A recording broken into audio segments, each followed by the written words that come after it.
Doctor प्रसाद पावले यांचे प्रसन्न skin clinic उपलब्ध सुविधा इसप कच करणं, जळवात, ॲलर्जी, सोरायसिस, त्वचा कोरडी पडणं, त्वचेवरील पुरळ, नागिन, तर सौंदर्य समस्या, पांढरे डाग, काळे डाग, मुरूम, चेहऱ्यावरील वांग, डोळ्याखालील काळे वलय, सुरकुत्या, केस समस्या, टक्कल पडणं, केस गळणं, कोंडा होणं, चाई, चामखीळ, तीळ, मस इत्यादींवर उपचार, आधुनिक उपचार, chemical peeling, PRP, derma roller, thread lift, excimer laser, RF, Botox. तर आमचा पत्ता तालुका शिक्षण सोसायटी शेजारी ST स्टँड समोर, सोमराय नगर, मोहोळ, जिल्हा सोलापूर।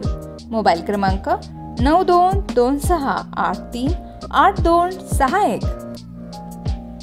नमामि चंद्रभागा हा 14 ते 19 मध्ये माननीय मुख्यमंत्र्यांनी मोठा प्रकल्प घेतला होता। परंतु आजची जर अवस्था बघितली तर पंढरपूर शहरातलं सर्व घाण पाणी हे त्या ठिकाणी चंद्रभागेमध्ये सोडलं जातं आणि महाराष्ट्रातनं वारकरी त्या चंद्रभागेमध्ये स्नान करायला येतात आणि त्याच्यासाठी पंढरपूर शहरातल्या घाण पाण्यावरती ट्रीटमेंट करून ते पाणी पुढच्या काळामध्ये आपल्याला हे शुद्ध करून टाकणं गरजेचं आहे। पंढरपूरमध्ये साहेब 1000 बेडसाठी त्या ठिकाणी एक अधिसूचना निघाली की 1000 बेडचं भाविकांसाठी आणि पंढरपूरच्या परिसरातल्या लोकांसाठी आपल्याला हॉस्पिटल सुरू करायचंय आणि मग 1000 बेडचं हॉस्पिटल निस्ता GR निघालाय तर त्याच्यासाठी मंजुरी देऊन त्याला जागा उपलब्ध करून द्यावी।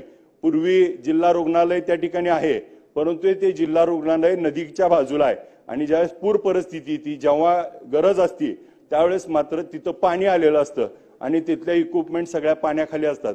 तर ती जागा आपल्याला चांगल्या पद्धतीची घेऊन 1000 बेड जर त्या ठिकाणी झाले तर त्याचा फायदा आम्हाला असा होईल की तिथं मेडिकल कॉलेज देखील होईल। मेडिकल कॉलेज झाल्यामुळं महाराष्ट्रातनं तीर्थक्षेत्राच्या ठिकाणी आम्हाला महाविद्यालय त्या ठिकाणी करता आलं।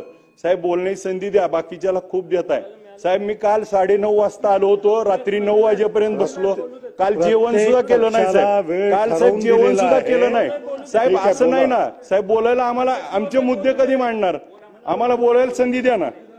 माझ्या माढा शहरामध्ये माढा मतदारसंघामध्ये टेंभुर्णी इथे जिल्हा रुग्णालयाचं काम चालू आहे आणि त्या जिल्हा रुग्णालयाची अवस्था अशी आहे 20 कोटी रुपये निधी मंजूर झालाय। 2 मजल्याचं काम त्या ठिकाणी अंतिम टप्प्यात आहे आणि वरती 2 मजल्यासाठी त्या ठिकाणी निधी उपलब्ध नाही आणि याच्यात अवस्था अशी केली आहे साहेब की पहिल्या 2 मजल्यामध्ये ओटी नाही, 3ऱ्या मजल्यावर ओटी आहे आणि ह्याच्यात प्रोव्हिजनच नाही। जर ओटी नसेल तर त्या ठिकाणी अपघात झाल्यानंतर पेशंटची कशा पद्धतीनं काम केलं जाईल।